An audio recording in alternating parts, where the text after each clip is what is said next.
ಇವತ್ತು ನಮ್ಮ ಯಡಿಯೂರಪ್ಪ ಸಾಹೇಬ್ರನ್ನು ಮತ್ತು ಹಾಗೂ ವಿಜೇಂದ್ರಣ್ಣನ್ನು ಇಬ್ಬರನ್ನು ಕೂಡ ಭೇಟಿ ಮಾಡಿ ನಾವು ಹಾಸನ ಜಿಲ್ಲೆಯಲ್ಲಿ ಏನು ಒಂದು ಮೈತ್ರಿ ಪಕ್ಷದ ಕೂಟದ ಒಂದು ಅಭ್ಯರ್ಥಿಯಾಗಿ ಒಂದು ದೇವೇಗೌಡರು ಸಾಹೇಬರು ಸೂಚನೆ ಮಾಡಿದ್ದಾರೆ. ನಮ್ಮ ಕ್ಷೇತ್ರಕ್ಕೆ ನೀವು ಬಂದು ನಮ್ಮನ್ನು ಒಂದು ಪ್ರಚಾರಕ್ಕೆ ಎಲ್ಲ ಬರೋವಂಥ ಕೆಲಸ ಮಾಡಬೇಕು, ನಿಮ್ಮ ಸಹಕಾರ ಇರಬೇಕು ಹಾಗೂ ನಿಮ್ಮ ಆಶೀರ್ವಾದ ಇರಬೇಕು ಅಂತ ಹೇಳಿ ಇವತ್ತು ಅವರ ಒಂದು ಆಶೀರ್ವಾದ ಪಡೆಯೋದಕ್ಕೋಸ್ಕರ ಇವತ್ತು ನಾವು ಮತ್ತು ನಮ್ಮ ತಂದೆ ಆದಂಥ ರೇವಣ್ಣ ಸಾಹೇಬರು ಇಬ್ಬರೂ ಕೂಡ ಬಂದು ಅವರ ಆಶೀರ್ವಾದ ಪಡೆದಿದ್ದೀವಿ.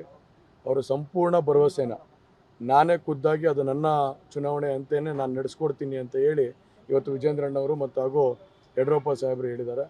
ಹಾಗಾಗಿ ಅವರ ಒಂದು ಆಶೀರ್ವಾದದ ಮೇಲೆ ಮತ್ತು ವಿಜೇಂದ್ರಣ್ಣವರ ಆಶೀರ್ವಾದದ ಮೇಲೆ ಹಾಗೂ ದೇವೇಗೌಡರ ಸಾಹೇಬರ ಆಶೀರ್ವಾದದ ಮೇಲೆ ಕುಮಾರಣ್ಣವರ ಆಶೀರ್ವಾದದ ಮೇಲೆ ಇವತ್ತು ನಾವು ಚುನಾವಣೆಗೆ ಏನು ಹೋಗ್ತಾ ಇದ್ದೀವಿ, ಎಲ್ಲರೂ ಒಗ್ಗಟ್ಟಾಗಿ ಹೋಗಿ ಇವತ್ತು ನಮ್ಮ ಮುಖ್ಯವಾದ ಗುರಿ ನಮ್ಮ ಮೋದಿಯವ್ರನ್ನ ನಾವು ಮತ್ತೊಮ್ಮೆ ಪ್ರಧಾನಮಂತ್ರಿಯಾಗಿ ನೋಡಬೇಕು ಹಾಗೂ ಇಡೀ ದೇಶದಲ್ಲಿ ಒಂದು 400ಕ್ಕೂ ಹೆಚ್ಚಿನ ಸೀಟಲ್ಲಿ ನಾವು ಗೆಲ್ಲಿಸ್ಕೊಡೋವಂಥ ಕೆಲಸನ ಮಾಡಬೇಕು. ಅದರಲ್ಲಿ ನಾನು ಒಬ್ಬನಾಗಿ ಅವರ ಜೊತೆ ಒಂದು ಸೇವೆ ಸಲ್ಲಿಸೋಂಥ ಕೆಲಸ ಮಾಡಬೇಕು ಅಂತೇಳಿ ಇವತ್ತು ಅವ್ರನ್ನ ಒಂದು ಆಶೀರ್ವಾದ ಪಡೆಯೋದಕ್ಕೆ ಬಂದಿದ್ವಿ. ಅವರು ಸಂತೋಷವಾಗಿ ಮಾತಾಡಿ ನಾನೇ ಖುದ್ದಾಗಿ ಇಬ್ಬರೂ ಕೂಡ 2 ಬಾರಿ ಬರ್ತೀವಿ ಅಂತೇಳಿ ಅವರು ಮಾತಾಡಿ ಅವರು ನಾನೇ ಸ್ವಂತ ನನ್ನ ಮಗನ ಚುನಾವಣೆ ಥರ ನಡೆಸ್ಕೊಡ್ತೀನಿ ಅಂತೇಳಿ ಮಾತು ಕೊಡೋಂಥ ಕೆಲಸ.